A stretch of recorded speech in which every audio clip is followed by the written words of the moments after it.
We now welcome to the program DePaul basketball player and America's favorite hype man. I'm gonna nail it right now. Pantelis Xidias. I might have messed up on the last name, but obviously we're all locked in our own homes right now. We welcome him to the program. So, are you back home in Indiana right now, or are you still on campus, or neither?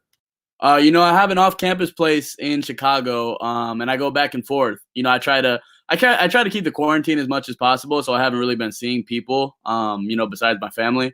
But otherwise, yeah, I've been keeping it to that a little bit back. So, I gotta ask then. First question right off the bat, man. How was the news levied to you that the season was over? Can you describe in excruciating detail, like where you were, where all the guys were? How was this news levied to you? Sure. So it was tough, and the crazy part about it is that the way we found out about it is pretty similar to the way the world found out about it, because we had just beaten Xavier. We were in the Big East tournament, big win, in the first round. And then the next day we were going to play Villanova, and we're really excited about that. So, had shoot around, ate, everything was normal. I can't say everything was normal because obviously the coronavirus fears were going around still, but we didn't know that the whole tournament was going to get canceled, let alone the season.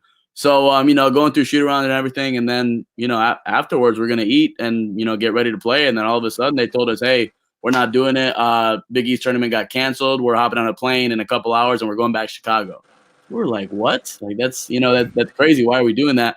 But of course, we're going to roll with it because it's in the best interest of everybody's health. But it was interesting, very unexpected. And we found out pretty much the same time that the general public did. Who told you? Was it Leto or was it someone else? Or I mean, it was one of our managers gave us the first like knowledge of it, but that of course came from the top. So right. Was there anyone in particular on the team that took it maybe harder than someone else, like the seniors, for example? Was there a notable not breakdown that they had or emotion that they showed?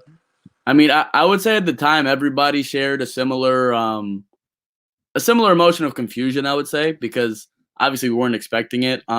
As far as anybody reacting more than anybody else, I think it was pretty uniform all throughout, to where we were all just very confused. But it sucked for the seniors, It sucked for the seniors. Yeah. So what have some of the other teammates of yours been doing? Is everyone still in Chicago? Have they been heading home? I mean, is it just a hodgepodge, or how are you guys all staying connected, I guess? I think a lot of people went home. A lot of people stayed in Chicago, and people are just kind of doing their own things. But we try to have Zoom meetings together and we talk through that. Of course, those are my guys, so we're texting back and forth. Hey, how's everything going? Hey, you want to hop on PS4, play 2K? You want to do this? You want to do that? So even though we can't see each other right now, in the best interest of health, we still find a way to collaborate. So do you think, the NCAA came out and said, all right, so spring sports are going to be able to have an extra year of eligibility. Do you think that should apply to like winter sports, like basketball? Is that something that you would be on board with, or do you think that things are too far gone, the season almost being over by the time it was all canceled? I can see both sides of that, and it's hard for me to give an answer to that. Of course, the NCAA ruled that, that winter sports won't be getting a year back. And, I reside with the NCAA. If that's their decision, then I respect it. I can see both sides of the spectrum. First of all, winter sports not being able to finish their championship season and, whatever postseason they may have went to is unfortunate. But, at the same time, I also see that we went through the whole season. So there's here's and there's to that. It's unfortunate, but it is what it is. No, I'll tell you what, man, it's very refreshing talking to an actual D1 athlete that basically got his season stripped away, because I think Taylor and I and our other co-host kind of need a check, in the sense that we're pissing and moaning like, oh, woe is me. We don't have the tournament. We can't watch like 24 straight hours of basketball Thursday, Friday, and all this shit, can't gamble. And then, it's nice talking to you where it's like, yeah, I was playing in these postseason games. Right. Yeah. I mean, it's tough for us too, of course. This is what we work for all year long. And I mean, even us, when we're not playing, we enjoy the 48 hours straight watching basketball too. And, even more so, but it is what it is. We'll be back. And once all this blows over, it'll be better than ever. We'll appreciate it more. Have you guys started looking forward to next year or talking about next year, like you and the boys on the team or with your coach or anything like that? Or are you guys still just trying to wade through these times before you start looking forward to next year? Really right now we're taking everything minute by minute, day by day, hour by hour. The most important thing for us right now is just, trying to stay in shape a lot of us are in the house, and we don't have basketball courts in our houses, unfortunately. We don't, a lot of people don't have weights in our house. So right now, I'd say the point of emphasis is just stay in shape, do what you can, try not to eat cheeseburgers and Doritos all day, and try to practice your best judgment with that. But we're looking forward to next year, but for right now, we're taking it day by day. So what are you doing to keep active? Are you doing like foot fires in your kitchen? What's the deal? Well, I'm running around my neighborhood, which is fun. A lot of sit-ups and push-ups, so I have no excuse not to be strong next year. And I mean, otherwise, yeah, just ab work, and again, playing 2K is a big thing. I'm trying to grow an Instagram page now in my free time, and doing a couple different anything to burn time, really. As they say, the grind never stops. I love that. Never. So I want to actually transition to last season for a little bit, and I'm going to get a little real with you. You might get upset with me, but I got to ask you this question. I was at this was my first DePaul game. I'm actually a relatively new resident to Chicago, approaching a year. And my fiance and I went to the Butler game that you guys hosted. I believe it was an early game Saturday. And this was when Butler was still ranked, I think, top 15, maybe top 20. And they had just come off a loss, so they were a little bit vulnerable. But this was a big-time tilt. And so I got to be honest with you, though, dude, it seemed like that was the last really good game that you guys had played. After that, the wheels kind of fell off. Do you know what happened there after mid-January? It just gets tough, and especially playing in the Big East, with top talent teams. And, we had teams that finished in the top 25, multiple teams that finished in the top 25. So, just having a schedule like that, there's going to be ups and downs, and we had a lot of ups this year as well as a lot of downs. And finishing 16-16 parlays to that, ups and downs. But yeah, it's just it was tough. We went through a tough stretch of a few games, but a lot of them were close. So it's just could have gone either way, and I think just persevering, and I think we showed that we figured something out. At the end when we beat Xavier in Madison Square Garden. And then, after that, the season was diminished. Yeah, I'll let Taylor hop back in here in a sec, but I do appreciate you putting an ass whooping on Baylor for my very first game watching live. Hey, our pleasure. We enjoyed it too. So, I mean, that had to be kind of like the worst part of the whole getting canceled, is that you guys finally had potentially figured it out there, and then it all got taken away from you. But does it feel like, playing in the Big East, that every single night is a big game? Does it feel like that? Is it palpable in person when you go play, around the conference, that every game is a big game in the Big East? It really is. And you would think that after so long, I've been a part of DePaul basketball for 3 years now. You would think after so long that you would get used to it. But honestly, the Big East atmosphere and, just going from arena to arena and, it being packed, literally, sitting there and like having people watching the game and just looking around and the whole arena is packed. I mean, that's something that you can't script. It's a feeling that you can't think of in any other aspect. So I think that I mean, everything feels like, obviously I can't say Game 7 because I've never been to Game 7. But for me, every Big East game feels like that, just the exhilaration of being out there and seeing all that. So it's amazing. I think this past year, more so than any other year recently, we've seen that resurgence in greatness of the Big East, of those like late 2000s, 2010, those UConn, Syracuse, Georgetowns, and now the competition in the Big East, even with new blood, relatively new blood like Creighton. It's been a lot of fun. The league was so much fun this past year. And because you are a veteran, some of these different coaches, right? They have, for me, I kind of look at the coaches in the Big East as these suave, cool 3-piece suit type of coaches, but they can be super intense behind the scenes. I'm thinking of guys like Jay Wright, Ed Cooley, right? Describe how Dave Leto is behind the scenes, because he strikes me as one of those cool, calm, and collected guys on game day, but you don't want to mess with him behind the scenes. Coach Leto is a great teacher. First and foremost, one thing that he really does is worry about, of course, player development and, getting people better as players, but even more so, I think, just making people better as people. And, just seeing people, including myself, 100%, I can attest to this as well. Seeing people, who have been in the program from their freshman year or, haven't been there 1, 2, 3 years, the more the merrier in this aspect. Just the development that he, kind of encompasses within you as people. I think he does a really good job with that. So he if need be, of course he gets on us, and as any coach should. And he's really worried about making sure that you're doing what you need to do to become the best person and player that you can be. So in that aspect, yeah, he's great. Well, and he just signed an extension, right? Yep, he did. Yeah, he just got extended. Right. So you must be pretty thrilled with that, I assume, right? We're definitely happy about that. Well, and the administration must have been pretty thrilled with how the season went this year, despite some of its ups and downs. That clearly they have a liking to him as well, and how the team is going to progress in the future. So seems like you're in full agreement with that. Absolutely, yeah. We got a lot of big wins this year, and those were encompassing off of what he's instilled in us as people and players, and I think that we can definitely grow off that. So you obviously have a great relationship with Coach Leto, but I'd assume you also have a great relationship with one of the assistant coaches, and that's Shane Harmon. Were you able to play with him in high school? And tell us about the role he played in you choosing DePaul and your relationship with him. Sure. So Shane, and this is what I tell everybody that asks me. Shane is one of my my guys, one of my best friends, and one of the people that I actually owe a lot to. Because he was my coach at La Lumiere, and I played for him at La Lumiere.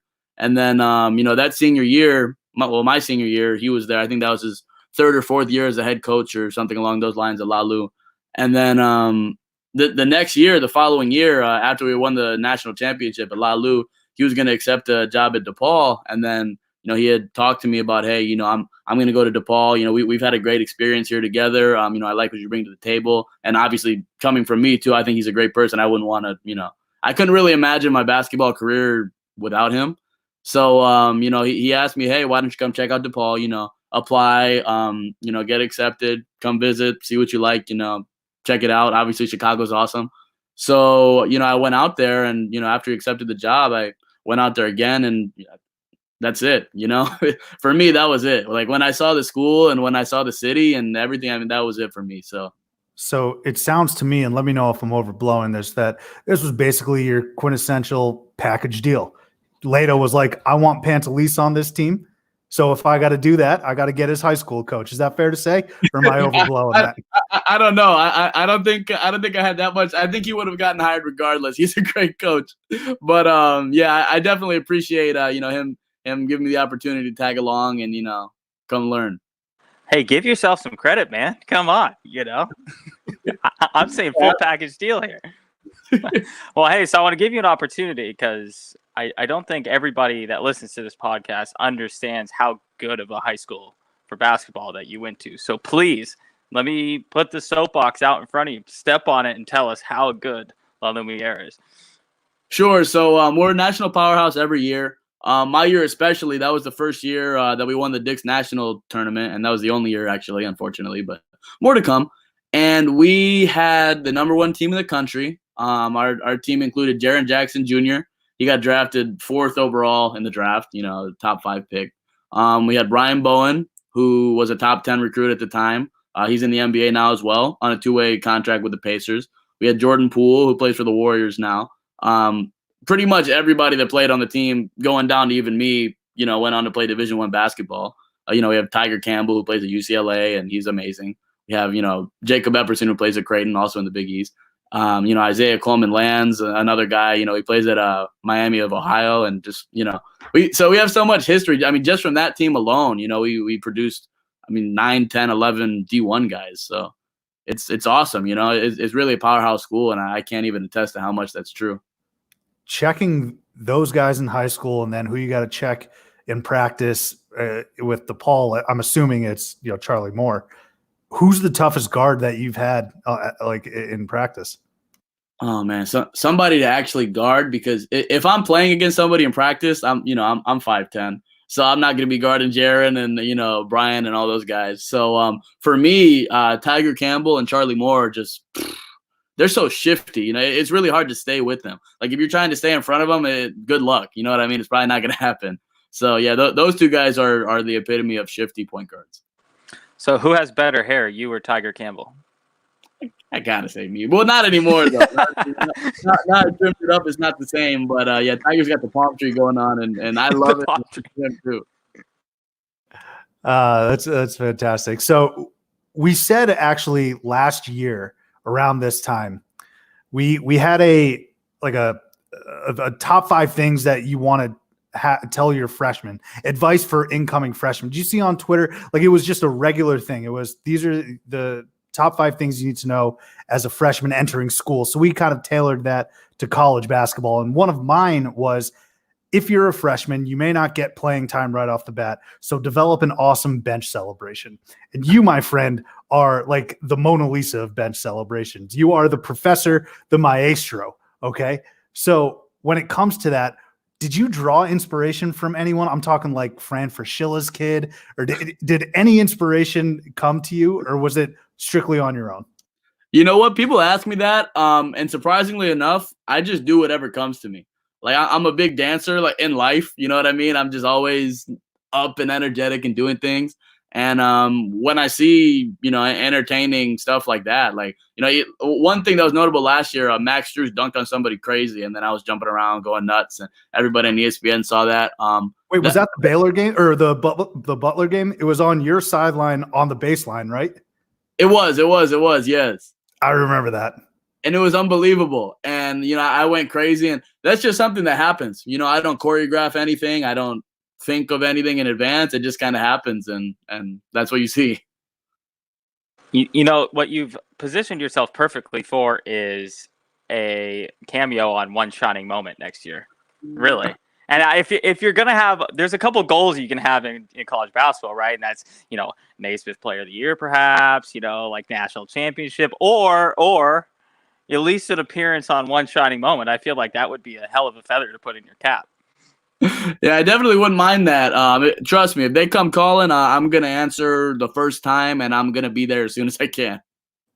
So none of this stuff is premeditated then, just strictly off the cuff. Is it strictly like dance moves, or, is there anything that you want to choreograph with your team? Or are you like, what, I'm the hype man for this team?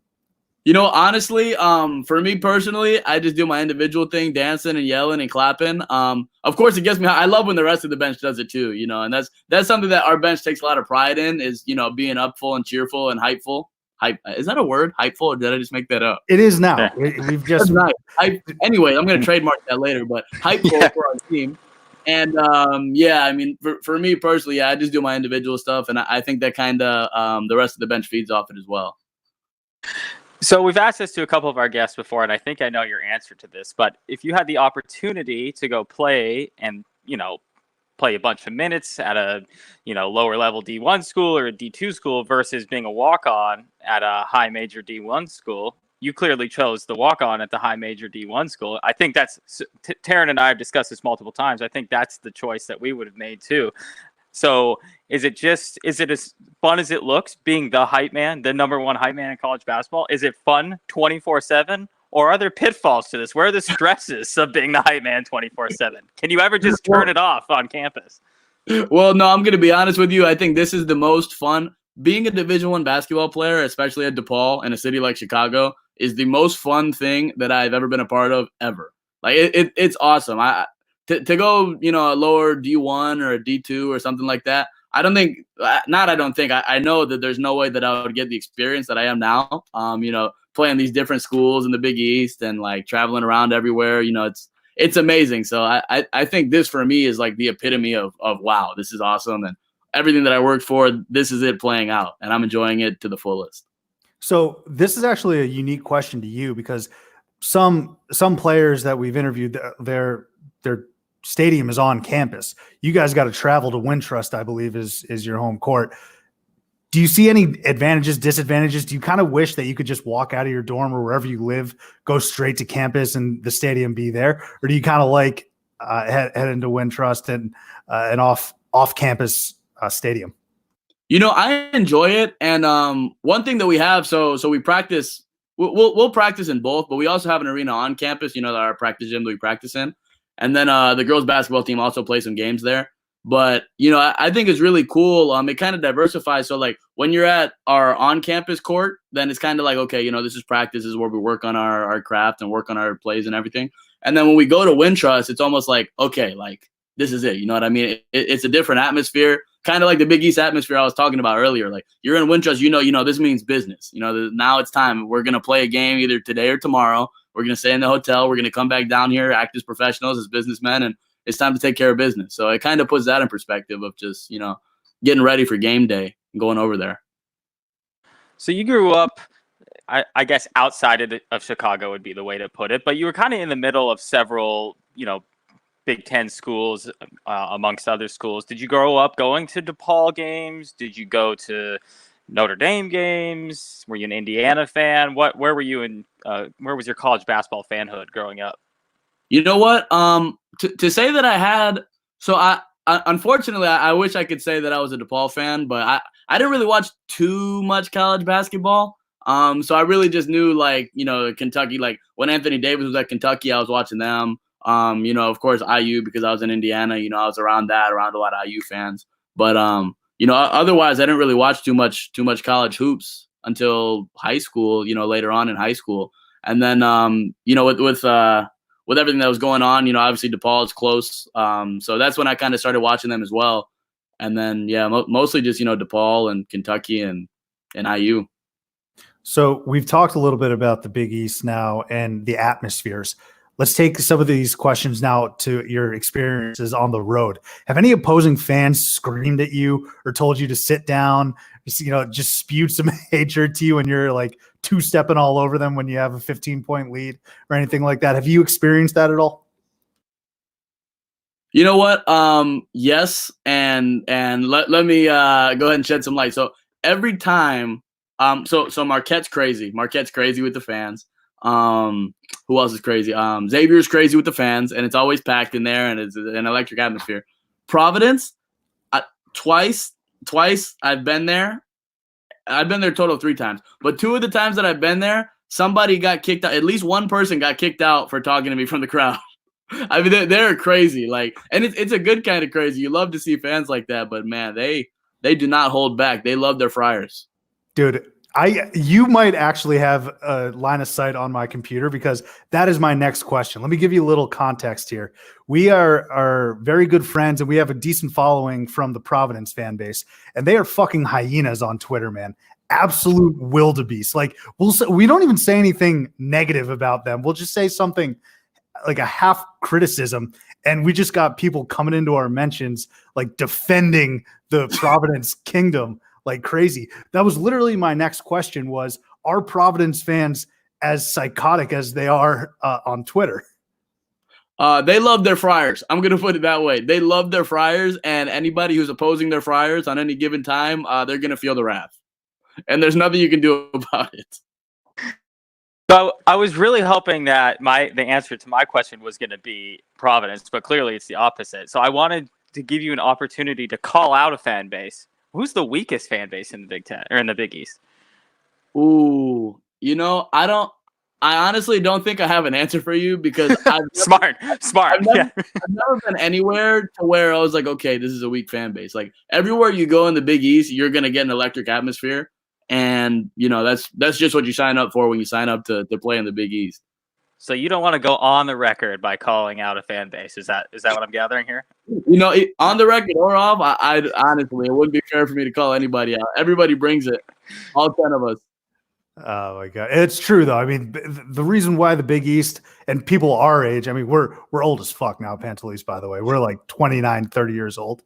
But growing up, man, like watching the Big East, that's what made it so great was the crowds, right? And even the what's the term I'm blanking on, but like the center courts, right? The courts, the neutral courts. Jesus Christ. This thing has gotten me all loopy now, but the neutral court environments, it's been fantastic. So then if you were to rank the toughest road venue, what is the toughest place to play then? I know you had mentioned Marquette, you mentioned Providence. I think you had mentioned Creighton as well. What are some of the other venues that, you're saying to yourself, this is the toughest to play in? Sure. Well, and this goes back to the history of their program and how successful they've been. Villanova is definitely a crazy atmosphere. They run everything about them. Everybody calls it the Fortune 500 company of basketball, college basketball, and they exemplify that from their fan base too. I mean, they're tough. Iowa was a really good venue to play at. the fans were really active. We were on our game that game, and we played well. But even though that we were winning throughout the game, their fan base was still bringing it. So I respected that a lot too. So I'd probably say those two places are crazy. In addition to what I said earlier. So speaking of Iowa, is Luka Garza the toughest player you guys played this year, you think? Luka Garza is a beast. And obviously throughout the year he proved that. He was tough, and to scout against him, I think we did a really good job, and we held him to not as great of stats as he usually achieves, but he's definitely a force to be reckoned with. Well, I think that's a credit to your big man, and I'll give you a little story here. When I was at that Butler game that I had mentioned previously, I was sitting in front of this kid, and he was talking to his parents. I think they were just visiting, and he wouldn't shut up about Paul Reed. And I was like, I haven't heard too much about Paul Reed. Like, let me see how this guy plays. And so I texted this guy, and I texted my other buddy, and I was like, can you look up where Paul Reed's projected to go in these mock drafts? Because I haven't really heard his name. And then he goes out in that Butler game. I think he had 20 in the first half, maybe 17, and he absolutely dominated. Can you tell us a little bit about Paul Reed, his development at DePaul? And I mean, he's going to be a first round pick if he declares. I don't know if he has yet or not, but tell us a little bit about Paul Reed and his development. Sure. So that goes back to what we were talking about earlier, with the player development and just, sometimes your first year, you're not going to play and you kind of have to weather through that, weather the storm. That's Paul, and to see where he's at now is obviously incredible. The first year as a freshman, he had to develop, he had a lot of talent, a lot of potential, and you just have to, kind of put that all together. He's was a great player back then too, but just kind of putting everything together. So what he's done, from that year, coming off the bench and having some good games, of course, but, not playing to the level that he is now. Sophomore year, he's going out there, he wins most improved player in the Big East. And then this year, to come out there and be a first round pick for sure, a potential lottery pick is obviously speaks testament to, how hard he's been working and the kind of player and the type of person he is. So this is, I'm sure, going to be more of a case-by-case basis, but because you're behind the scenes with someone who is a potential lottery pick, do you think that players that would have maybe potentially left early this year maybe be persuaded to come back for another year because they didn't get to play in the tournament? I'm not entirely sure. I think everybody has their own agendas. Some people really want to embellish college basketball, and for them to not play in a championship or to not play in a tournament, it's going to be something that they want to do, so they'll come back. I'm sure there are other people, who want to go to the NBA. They've been working hard, and now they're ready to get paid monetarily and go to the NBA and be able to provide for their families and for their loved ones. So I think there's going to be a couple different aspects from that, and I can definitely see both sides. So in a year's time, obviously tonight when we're recording, this should have been when the national title game was playing. In a year's time, where's DePaul basketball? Are they playing in the Final Four? Are they playing on National Title Monday, baby? Final Four, baby. Natty Title Monday. We're going to be there. That's it. I love it, man. Good. I'm glad we got some sort of guarantee out of you. We tried earlier with you doxing some of the pathetic fan bases, but we got something out of you here. Yeah, no, I'll say that. I say it every year. We're going to go to the tournament. We're going to go to the tournament. We're going to go to the end. I don't know if you saw this year. I said in the beginning of the year that I tweeted it actually. Yeah, I was going to shave my head if we didn't go to the tournament. And then it's been interesting with the whole coronavirus thing. Yeah, man, that doesn't count. Don't worry about it. No, we're not counting it. Not counting it. I'll only count it with people I don't like. I like you though, man. I appreciate that, man. Yeah, thank you. I'll get it. No, the hair looks good, dude. And I'll get you out of here on this. So last year you scored your first point as a college athlete at the line. So a lot of times people will score their first point in the flow of the game, coming off a screen, hitting a three or a breakaway layup. You're at the line. Take us through that and how nervous you were. Okay. I tell everybody, I'm going to admit it here and here only. When people ask me, I'm like, no, I knew I was going to make the second one. You know what I mean? I practice all the time. I'm going to make it. I was nervous as hell. Like I was out there like, oh my goodness. Cause I had 2 free throws. I missed the first one, and I knew I was going to miss the first one. I think that's why I missed the first one. Wait, why? Why'd you know you were going to miss the first? I was there. I was like, okay, I got 2. Went through my routine, took my 2 dribbles, Doesn't feel right. Knew it didn't feel right, but I was like, you know what? All right, let's see what I got. Boom. Terrible. Wasn't even close to going in. I was like, okay, all right. Now if I get to the line, the first time I ever got to the free throw line, I'm gonna miss 2 free throws. I can't miss 2 free throws. It's gonna haunt me for the rest of my life. So I got the ball back. Pretty confident I was gonna make it. I got the ball. I held it in my hand. I felt like I never held the ball before in my life. So I was like, oh my gosh. Okay. All right, let's get it. My 2 dribbles, roll, shoot it. I was like, okay, is it gonna go in? It went in. So that was amazing. It was awesome. It was nerve-wracking to say the least, but it went in. So I was happy about that. That's what I'm saying, man. I feel like a lot of, and we discussed this at one time or another, a lot of people don't understand how difficult hitting free throws is when crazy amount of pressure is on, or even hitting like a breakaway layup. Like you're programmed to be like, oh, this should be automatic. But when all eyes are on you and you know your bench is about to explode, you know, that's an added layer of pressure. And you're just sitting there like, I just want to get my first collegiate point. Exactly. No, even the best of the best feel that pressure. You know, it's just, you're out there and like you practice, you shoot 80 million free throws throughout your life. You know, I've been shooting free throws. Who knows how many free throws I shot? And then I got out there. All I have to do is make one. I made 1 million of these. All I have to do is make one. And it's the most difficult thing in the world to make that one. So it was a blessing. I didn't see the rest of the clip. How much time was left? Like the only reason I'm asking is once you hit that, were you even caring about playing defense whatsoever? You know, I was getting back on defense, you know, just per the flow of the game. But it was definitely going through and I was trying to act like I've been there before too, even though I hadn't been there before, and I was excited beyond measure. But I was like, okay, I got to act professional. I got to get back, play defense, and that's it. But trust me, I was on cloud 9. Fantastic, dude. Well, hey, thank you so much for hopping on and shedding a bit of light on your tenure at DePaul. Stay safe, stay indoors, all that good stuff. Best of luck next year. And we will absolutely, if you're willing, we'll absolutely get you back on the program and discuss some more DePaul basketball as we approach the season. Yeah, it sounds great, man. You guys are a lot of fun, by the way. I love this podcast. Thanks, dude. I appreciate it, man. No doubt. No doubt. Stay safe out there. Cool. Thank you again. This was great. Yeah, man. Thank you. Yeah, pleasure. Trust me. I love doing stuff like this. You guys are good guys. You know what I mean? Yeah. Hard not getting back to you earlier, by the way. During the season, it's kind of hectic, but seriously, do not worry about it. Like I said, we were very offended. Yeah. Yeah. Fuck this guy. Yeah. So what I'll do is I'm going to just edit. Taylor and I have to just record a few other quick news and notes. I'll edit it and send it over to you tomorrow. If you could retweet it or tweet out anything with our link, that would be, I'm going to DM it to you, but if you could just retweet that, that'd be sick. And then you can send it to all your friends, you know, all the teammates, all that stuff. So other than that, that's it, man. No doubt, man. That sounds good. Again, thanks for having me on here, man. I loved it. Of course, dude. Thanks, brother. Yeah, we'll talk. Have a good one. You too. Bye-bye.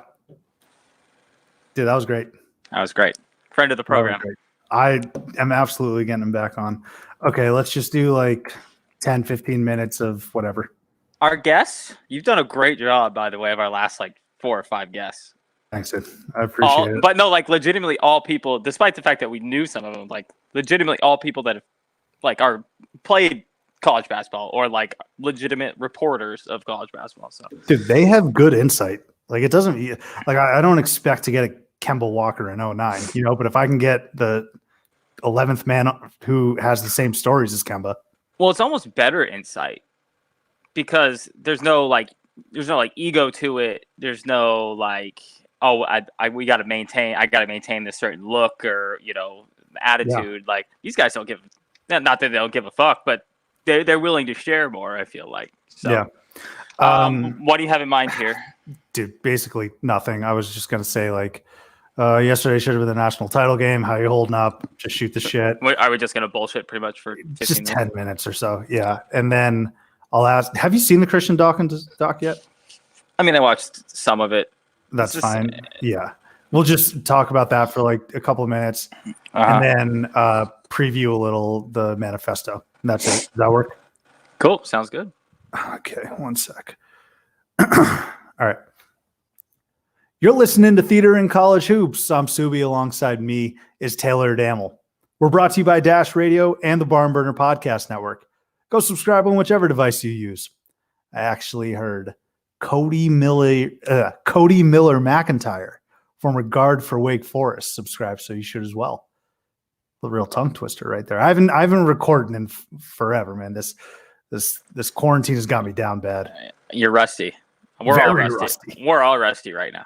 I don't even know if I can have any sort of, like, I'm not able to interact with a human. I think I have lost touch with the ability to speak with someone else. But Cody Miller McIntyre, he subscribes, so you should as well. Check out the website at thebarnburner.com. That's the-barnburner.com. And make sure to follow us on Twitter at CBB Theater. You should also follow me at Subi232 to find out where the Theat is. And make sure to follow Taylor at Taylor Dammel. Let's open the curtains. All right, so yesterday should have been the national title game. We've, I think, now made it out of the worst part of this whole lockdown with no sports, especially for us, right? We said the first Thursday and Friday of the tournament were going to be the toughest days. We got past it slowly but surely. The wound is healing, but it's a very slow heal. But now we are finally out of the woods. Officially no more college basketball, but these past 3 weeks might have been brutal. How have you been holding up? Yeah, it's been rough, for lack of a better term, which pretty much everybody would say at this point. I think the only solace that I've had is that I'm in Arizona, so it's been nice the whole time. It's been 78 degrees every single day, and I have pools, and the golf courses here are still open, so I can at least go bide my time doing that. But in terms of what do you do every night when the sun goes down? What do you do? That's when the real sports scaries, let's call them, set in. Yeah, that's all I can really say. Yeah. What more insight do we have? I mean, we could sit here probably every day and say, hey, this has been super unfortunate. Also, at least today, me as a golf fan, yesterday they re-announced when the Masters and all that was going to come back, theoretically. So at least that was some kind of news. We did have the replay of Arizona's national championship game from 1997 last weekend. So my girlfriend got to listen to me scream at a TV about a game that was 23 years ago. So that was really fun for her and I. I'm sure her just as much as I in that scenario. God, other than that, you can only read so many sports books and articles and all that type of stuff before you actually need that stuff. Is just supposed to be time filler. It's not supposed to be the main event of the spring. Yeah, there's only so many Office reruns that I'm able to watch, and I love The Office. It's a fantastic show, but I know exactly at what timestamp a certain joke is about to land. Can't deal with that anymore. Tiger King, I buried through that in a day and a half. It's great, fantastic. New episode is coming out as well, so that's huge. It is, but at the same time, I kind of feel like a drug addict. I'm I'm getting one more hit, and then what? Just hope it keeps going. Just hope it keeps going. It's not gonna last. Dude. You know what the worst part is too is that someone would have made a play, some fan base would have made a play on Tiger King in the NCAA tournament. Just pick any of the Tiger fan bases, or who, Auburn, Clemson would have been out. LSU, maybe. Yeah. Well, you know what would have happened? UCLA, one of the hottest teams in the country. Tiger Campbell, you for sure know that one. Ooh, that is a good one. That is good. We'll get to more about Tiger Campbell later in this episode as well. Yeah, we got a great episode ahead. We have a fantastic interview with Pantelis Xidias. I'm still trying to nail down the pronunciation of his name, but you know him as DePaul basketball player and also America's #1 hype man with the goggles and the great hair. So we had a great time interviewing him. But a few other news and notes. Did you see the scissor, Matt Harms? He's transferring. Yeah, I'm actually pretty fired up about it because Arizona was one of the teams that, there were 25 teams that got a hold of him within an hour. But Arizona was one of them, and I'm a big Matt Harms guy, as we've discussed before. Just phenomenal hair, and I'm for anyone with phenomenal hair, especially if you're 7. Is Harms 7'3"? Is that what they list him at? Something like that. He did cut that hair though recently. There's time to grow it back, but let's not forget right now as we speak, Harms has a buzz cut. If he goes to Arizona though, hypothetically, that most of the fan base or most of the students at Arizona are like California kids. Harms with a nice surfer like swoop going would play great to the Arizona fan base. You don't want to live if you got that type of hair. You don't want to go to a West Lafayette, for example, because you got to keep it under a beanie most of the year. I just never understood that from the beginning. He needs to go a place where he can let the flow go for an entire season. This is probably more of an indictment on myself, but I think I would weigh more than Christian Coloco, their current projected starter at center, and Matt Harms combined. I mean, we would have the lankiest front court of all time. Yeah, one with potential great specs, even though he doesn't wear them anymore, and the other one with great hair. Yeah. Were you able to watch the Christian Dawkins documentary on HBO? That aired, last Sunday? I mean, I watched some of it or saw it's this. I'll try not to rant too long on this, but it's the same fucking thing over and over and over and over and over and over and over. I mean, what else is there to even discuss at this point? Okay, so there was one more kind of bad Will Wade quote from it, and that was it. They had one conversation kind of with Sean Miller that was fairly ambiguous about what the terminology was being used there, and I think it's one of those classic let's go back and find who was the producer of this, who was the person who wanted to put this on, all of this type of stuff. It just seems like another attempt to save face by the FBI and Christian Dawkins of, oh no, we promised there really was something to this, when in reality it was the biggest waste of time ever. I think, to me, more than anything else, it made the FBI look bad. Because what are we doing here? Right. And then they were so incompetent. Well, then they make Christian Dawkins seems like he's Worldwide West. Christian Dawkins was not even equal to Worldwide West's assistant to the assistant regional manager. I mean, that's pretty much where he stood in the college basketball world. He wanted to talk and be the guy, but he wasn't the guy at all. He's the guy that hands out his mixtape in a Walmart parking lot, but then talks to all of his buddies like he's a recording artist. He had no real say in the college basketball world, and the FBI had no real, I don't want to say no real reason to even have to get investigation in the first place, but it all just was a huge mess. And that's the biggest thing I got from it, is that it was just more wasted time about something that probably never even should have happened in the first place. Well, so that's the thing. I think the two biggest takeaways are, number one, it makes the FBI look completely incompetent. But number two, this documentary didn't really present any new information for those of us in the know, right? If you're an LSU or Arizona fan, you're probably glued to your computer looking at updates as it was transpiring. But it was funny getting texts from those that may not be as aware of the details as they had transpired. And when they were looking at this doc, it's really just peaks and valleys of emotions, right? It begins with what you automatically assume is Will Wade and Sean Miller being completely screwed. And then as the documentary continues, you kind of get to see the ineptitude of the FBI. Now, whether or not these two actually were discussing payments, they probably were. If we're being sane, logical human beings, they probably were. But for those people saying, oh, after this doc comes out, these guys are getting fired, absolutely not. This isn't presenting any new evidence. The FBI, you still have, and I feel like the shark of all people would appreciate this the most as being a man of the court. You have to prove these guys to be not innocent or guilty, right? And so none of this really did that. Again, you have to be able to kind of infer and understand what that was, but you can't just fire someone based off of inference. So that's where we're at. And that's what I say all the time.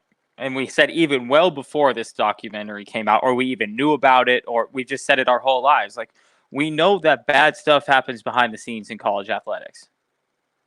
It has been forever. It has been since the days of John Wooden. It has been since the 30s when they came out with NCAA reports about how potential paying of the players is going to ruin college athletics. We're 80, 90, almost 100 years deep in this discussion. So to think that something new was going to come out of this documentary. Another thing to remember is that all of this stuff happened 4 years ago now. I mean, DeAndre Ayton next year will be his third year in the NBA. After a year at U of A, after a year of being recruited. So we're talking about this happening like 4 or 5 years ago with all these schools. Brian Bowen was a part of it, which we'll also talk about him here in a little bit.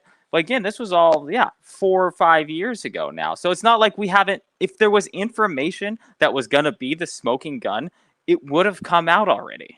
And that's my other favorite part is getting texts being like, oh, dude, are you nervous about this documentary? No, dude, because for 4 years, I mean, again, to add on to what you're saying, I've been told that this was going to shatter the bedrock of college basketball. The very foundation in which college basketball was built upon was withering away in October of 2017, September 2017. Newsflash, people, the only one of relevance, importance, really, that got fired as a result of this was Rick Pitino. And guess what? He's back. He's literally back coaching Division I basketball. I've been told that this was going to cancel the NCAA tournament.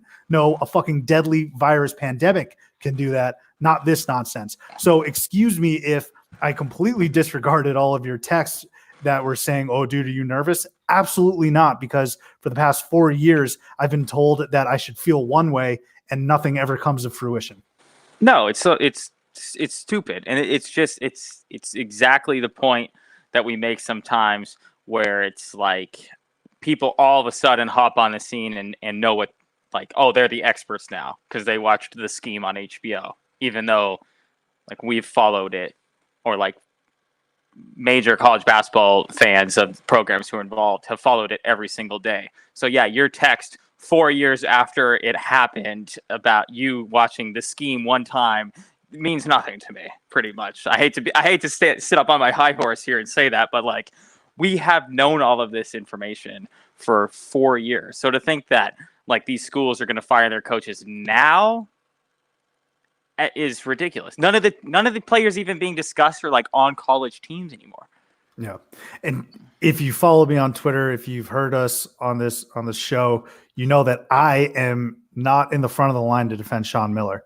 Right. I'm the one leading the charge if we should have a conversation about the future of Sean Miller. I've never committed to whether or not he should be fired or not, but I still think that there should be a conversation around that. I've never once this year, at least, backed Sean Miller. So when I'm telling you that this doesn't mean shit, you should take me at my word for that. It's kind of neither here nor there. Like I've always been a big Sean Miller stan, and kind of still am to this day. But I'm not nearly to the degree where I'd be like, oh, if we fired him tomorrow, that'd be that big of a deal. 3 years ago, I'd have been like, what the fuck, Now I'd have been like, okay, I get it. I still am a big supporter. I still want Sean Miller to be there. I still want Sean Miller to obviously lead us to the promised land, all that type of stuff. I still like Sean Miller. But it's not like multiple years ago where I thought, oh no, what are we doing now? To be like, oh, okay. So yeah, to me, that's like you can't even come to us as be like, oh well, you guys just want to defend him because he's an Arizona guy. It's like, well, no, we don't. If he got fired, then he gets fired. Like, whatever. That's the point for me. I'm just going to speak on behalf of myself. What the stance that I'm taking is Sean Miller probably most likely discussed paying players. I understand that. I'm not naive, but are the facts enough for him to get fired as a result of it? No, that's not like or any of these guys. Yeah, no, correct. It's not. And so you don't have to be such a Neanderthal. Life has nuances, people. Okay. Both of those things can be true. All right. So that's where I stand sort of. And again, this was just kind of a big that whole documentary. Well, and I just want to make one more point about just the argument in general, whether it relates to Sean Miller or Will Wade, Calipari, Coach K, any of these guys that has probably had these type of discussions before. And that is, I don't ever understand why $100,000 to someone like DeAndre Ayton, who then supposedly had to put it in an offshore account that he couldn't access until after he was out of college. Why would that even sway someone to go to school who is almost going to make a guaranteed $55 million next year anyway? He spends $100,000 on fucking shoes a year. Like, what does it matter to him? That's what I don't understand. It'd be one thing if it went straight into his pockets, but part of the whole deal is like, okay, because you got to launder it in a way to get it to these players. Okay, so what we're gonna do is we're gonna give it to your uncle's best buddy who has an account in the Caymans, and it has to stay in that account in the Caymans for like 9 months to a year before you can access it. And it's like, well, I'm already gonna be in the NBA by then. What would it matter to me then? So that's what I never understood about just this process as it relates to everybody as a whole. It'd be one thing if I gave you $20,000 in a brown plastic bag and said, hey, here's some spending money while you're at school. Yeah, okay, I get that. But not, hey, we're going to wire it 7 different ways and you can't even get to it until next year. That would never sway me to do anything if I was going to be guaranteed making $55 million. So that's a really long-winded another response to why I just think this whole thing is dumb. We even look back at, just because we were talking about that 97 Arizona team, the joke always was someone on that team. Oh, it wasn't someone on that team. It was Damon Stoudemire, excuse me. So just a little bit after that. But the joke always was that Damon Stoudemire was driving around a car at U of A's campus that was bought by Kentucky. So this isn't like new information that we have here in the scheme. Yeah. So what I'm saying is don't watch it. It's worthless. You can watch it if you want to kill time. There's not much else on. If you're really looking for a sports fix, I actually encourage you to watch it. But just listen to this podcast instead. That's better use to your time. All right, let's go ahead and get to our interview with Pantelis Xidias, DePaul basketball player. But before we do that, a quick message from Zach at the Barn Burner Podcast Network. Shit, I got to redo that. Yeah, that's fine. All right, let's go ahead and get to our interview now with Pantelis Xidias, DePaul basketball player. But before we do that, a quick message from Zach at the Barn Burner Podcast Network. All right, we want to thank Pantelis for spending some time chatting with us. That was a hilarious interview, I thought. Let's go ahead and round this out with hugs and twit. Taylor, I know I might be catching you off guard here. Do you have any hugs? If not, I'm prepped to go. Yeah, I mean, it's going to be kind of obvious, or I don't know if obvious is the right word, but I'm just going to give it as an overwhelming large hug to Dayton as a whole, Obi Toppin, Anthony Grant, the program in general. I think them more than anybody else would look at today or yesterday back in history and say, fuck, that was our time. There have been 10 coach-player combos that won National Player and National Coach of the Year. I think 8 of them went to the Final Four, and 6 of them won the national championship. That is a tough statistical pill to swallow. Yeah. So you had you had an 80% chance of making the Final Four if those numbers stood up. So I'm just going to give a big hug to them. I want to give a hug to them as well because I do like Dayton. I like the city. It's close to Cincinnati. I like Cincinnati. But any chance that I can get to laugh at Ohio, despite it being at the expense of Obi Toppin, I'll still kind of take it. So hug for me. My hug is actually going to be for indecisiveness. We are all indecisive in some respect. Okay. We've all had to double check ourselves. Patrick Tape is a Columbia grad transfer who originally committed to Duke, decommitted, and then recommitted again. So I can appreciate that. I can appreciate some indecisiveness there with the young man. And he went with his original pick. Good for him. So I feel like we've all been there before, not to mention it provided us some good laughter, even if it was fleeting laughter, like, oh, Duke can't even land a Columbia grad transfer. Apparently they still can. So hug for indecisiveness. And then we will finish it off now with twit. This week in Theat, pretty obvious. Texas Tech loses to Virginia last year in overtime. It's kind of crazy. This was the biggest nugget that I took away from it. It's kind of crazy that Virginia scored 17 points in overtime. That's a lot of points in a 5-minute stretch for anyone, let alone Virginia. And they did it in overtime of the national title game. And I think for me, it was just everything that was so pent up with Virginia. It was the past 4 years of dominating the ACC against great competition. It was obviously the UMBC catastrophe. And they just finally said, you know what? We've put our fans through the ringer with that Purdue game, with the Final Four Kyle Guy free throw. Now we got to go to overtime in the title game. Let's just finally finish it without any drama. 17 points in that overtime game to close it out this week in Virginia. And it's kind of funny because they got it done then. This past year, they went to overtime against Notre Dame, won the game in overtime by scoring 3 points in that extra frame. Yeah, but that's even probably more common than 17 is, no matter who the team is. 17 is a lot for like an NBA team to score in a 5-minute span, not even like the slowest moving team in NCAA basketball history. Considering that they scored, was it only 42 points in a win earlier this year? Something 44 actually might even be generous. I don't know. Yeah, that the fact that they scored 17 points in any 5-minute stretch at any point over the last couple of years is impressive. Yeah. Good, great game. Like we've talked about, last year about this time. It's almost like what Clemsoning used to be before they went on this run in college football. I used to think, oh yeah, Virginia, choke job city, whatever. They're not going to get over. Now I don't even think anything bad about them at all, other than they're slow like that. But that's just who they are. Exactly. All right. Well, thank you again for taking the time listening with us. We want to thank Pantelis one more time. We will see you next time here on Theater and College Hoops. All right, man.